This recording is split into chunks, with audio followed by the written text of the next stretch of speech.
Hey there, this is Pam Mercer, and I wanted to take a few minutes to talk to you a little bit about how you can choose clean, renewable energy for your home. You may have heard about it, gotten postcards, might be a little confused, have questions. So hopefully I can make it a little less confusing because we've done it and it's a great alternative and a great way to support a clean, renewable energy future. So anyway, let's get started. I do want to mention that I put a couple of links in a post right before this that I'll be talking about, so you might want to check that out, and I'll reference those when we get to them in the presentation. I have about 10 slides I want to go through to kind of keep me on track and hopefully make things easier to understand and less confusing. So real quick, a little bit about me is, let me see, I want to make sure I'm sharing my screen appropriately.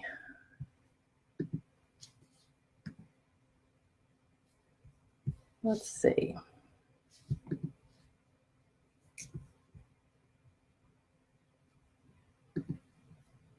Okay, figured that out. Sorry.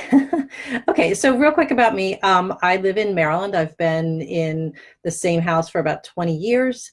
I have a marketing and advertising background, but did spend about 10 plus years working in conservation education here at the National Zoo in DC, which was amazing. I left to become a stay-at-home mom about 10 years ago.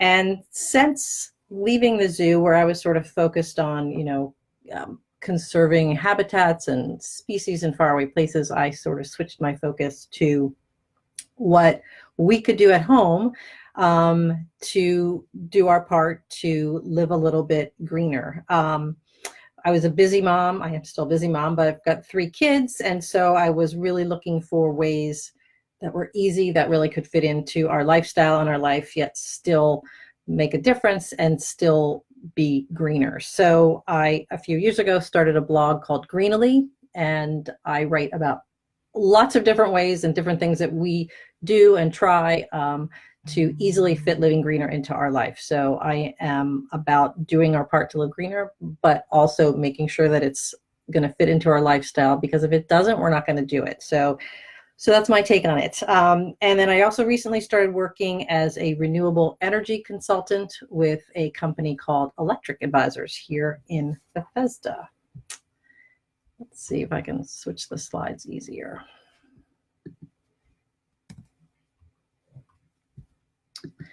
Okay, so like I said, I started doing more at home, focusing more at home. And, we started with what to me is maybe sort of the obvious thing: recycling, using less, trying to recycle more, reduce our waste.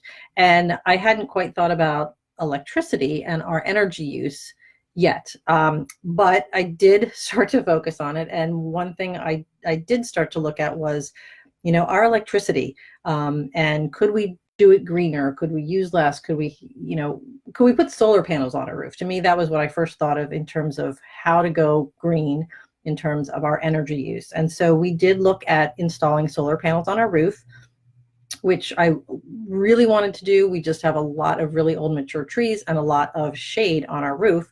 And so unfortunately for us, putting solar panels on the roof was not going to be a good choice. So it was disappointing, honestly, but I kind of kept searching and really wanted to see if there was something else we can do. I wasn't going to take no for an answer, no to the panels. There's got to be another way, right? So I did learn that in our state, we are able to choose our electricity supplier. And in doing that, we could choose a supplier that produced renewable, clean energy. So that was great to learn. So before we I tell you about how I did it and how great it is, I just want to take a really quick sidestep, because to me this was important. I honestly hadn't looked at my electricity bill other than to pay it. I didn't know what the makeup of the sources that were used. I was not informed, and it was confusing. And so I did some research because I wanted to know, what is renewable energy and how does this work? And so let's take a quick sidestep and talk a little bit about how electricity is produced, okay? So in general, here's a pretty good graphic that this sort of kind of portrays how electricity is produced. But in a nutshell, in many cases, coal is burned to heat water, which produces steam. The steam produced spins a large fan, kind of like called a turbine, which you can see there. That motion, the spinning turbine then rotates a big magnet around a piece of wire. That motion creates a magnetic field that electrifies the wire. And then that electric current flows through the wires, pushed long distances throughout the country until it reaches a substation, where then the voltage is lowered and it can travel across the local wires and into your home. Okay, pretty easy, right? So that's how electricity is produced in a nutshell. I'm sure it's more complicated than that, but for me, that was enough to understand. So when you talk about renewable versus non-renewable energy, again, this graphic is kind of a great representation. It's basically the source used to get that turbine spinning, to create that steam, to get the magnet to get the wire electrified. So it's whatever the source is. So when we talk about a renewable source, is it able to be replenished or replaced within a relatively normal amount of time? Like solar obviously is unlimited. Wind is able to be replaced quickly. So as opposed to a non-renewable source like fossil fuels, which is where most and many people get their electricity, that is sourced from burning coal, oil, or gases, or fossil fuels, and those are not things that can be readily replaced, like in our lifetime. So those are non-renewable sources. So that's kind of a quick overview of how electricity is created and the difference between renewable and non-renewable sources. So, by the way, once electricity is produced, no matter what source is used, it's all the same. So there's no way to tell once it's produced whether it was produced using solar power or by burning coal or by wind power or by some other method like burning natural gas. There's no way to tell. So the electrons are the same once they are produced. So, okay.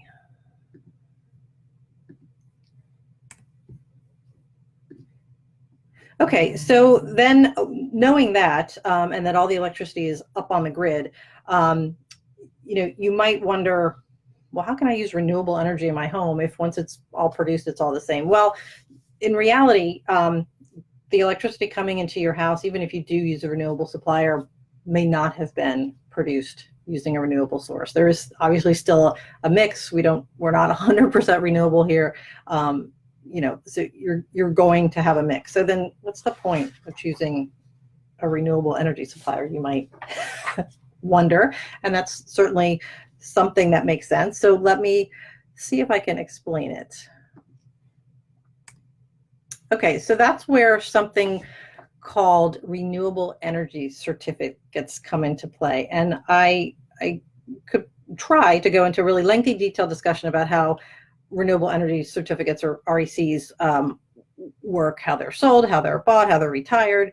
But I'm just going to give you sort of a high level, need to know basic. And that is that RECs, renewable energy certificates, are issued to a renewable energy producer like a wind farm when 1 megawatt hour of electricity is generated and delivered to the electricity grid from a renewable source. So it's sort of the certificate that this wind farm has produced electricity using a renewable source. So they are issued a credit, and then those renewable energy certificates can be sold to suppliers to help fund additional green energy products. So by choosing a plan that includes a portion or 100% of renewable energy as your supplier, you're helping to support renewable energy producers kind of indirectly by contributing to a cleaner, greener future. So it is a little bit indirect.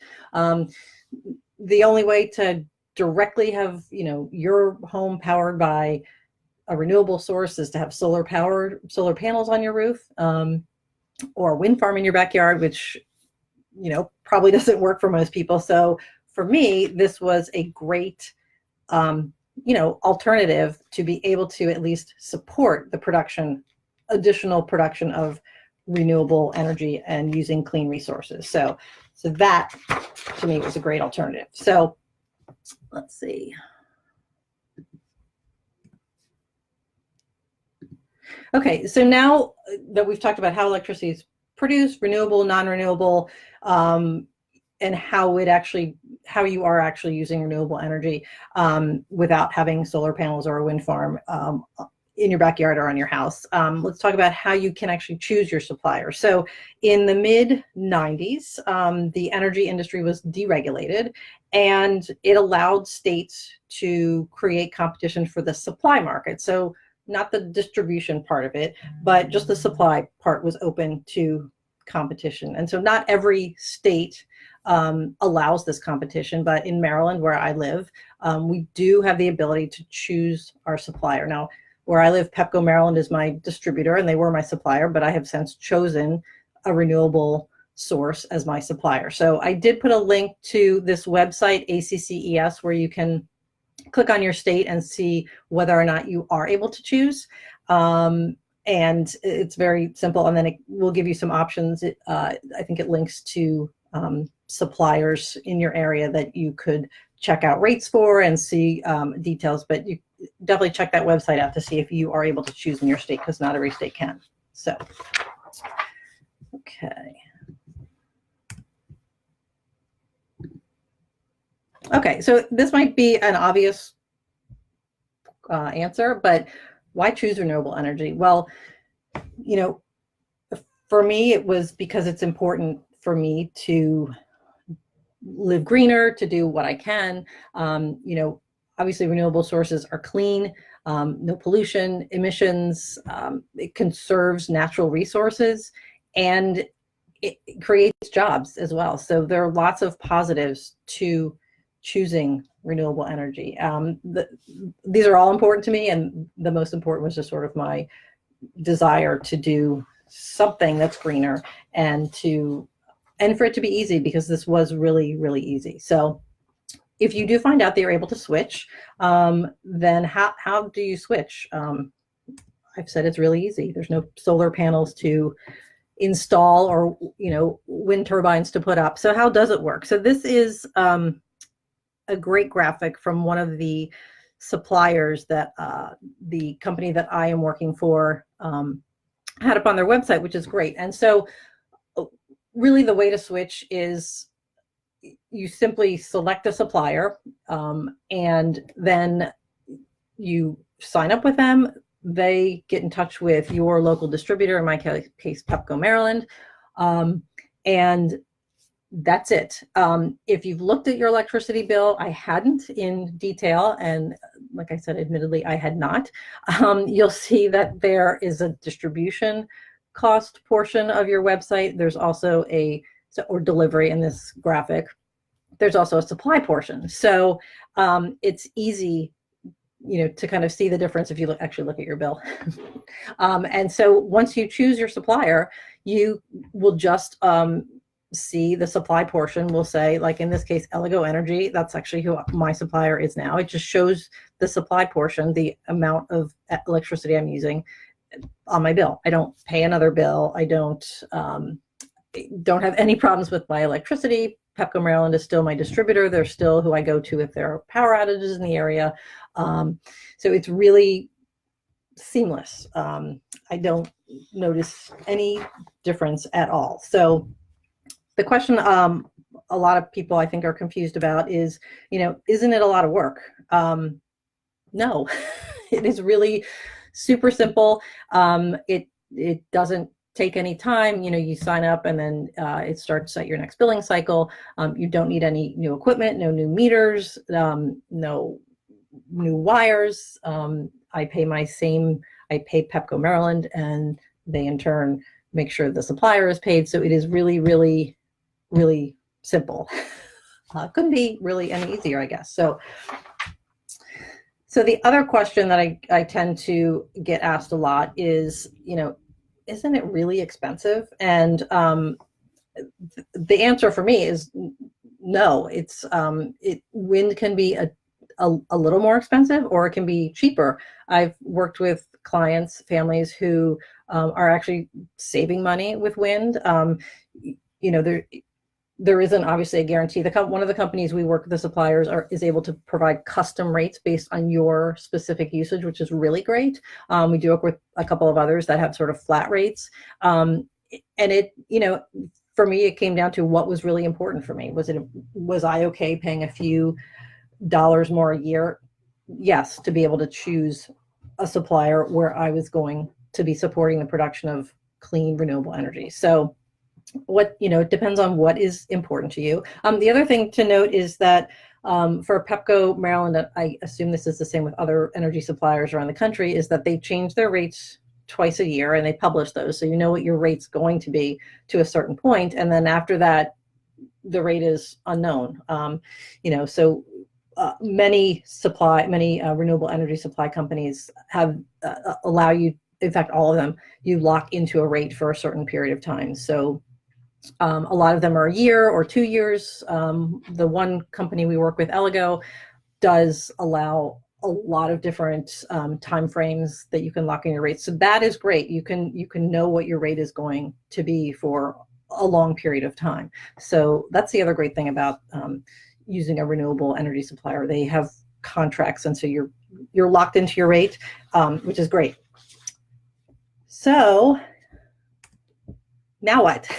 How do I switch? So like I said, if you know that your state allows you to switch, you can look online for suppliers in your area. You can, check with your neighbors. If someone doesn't have solar panels on their roof, you might not know that they're already using clean renewable energy. So check with your neighbors. Like I said, work with a company here locally where we can serve a couple of states here in the DC metro area to provide rates. But it is, like I said, something that's been really, really easy for us to do. It's been seamless, easy, and I feel, great that we can support, even if it is indirectly. I really wanted solar panels on the roof, but this was my my way to support it without actually having panels on my roof. So anyway, so that is a quick overview. I hope that wasn't too fast. I hope it gave you some information, a little bit of background about, how electricity is produced, and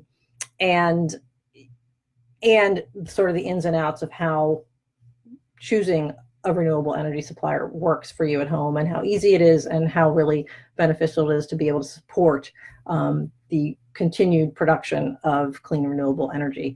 So if it looks like we have one person on, so but if you happen to have questions now, or maybe you watch the replay of this, if you have any other questions, definitely you can post them here. I'll see them.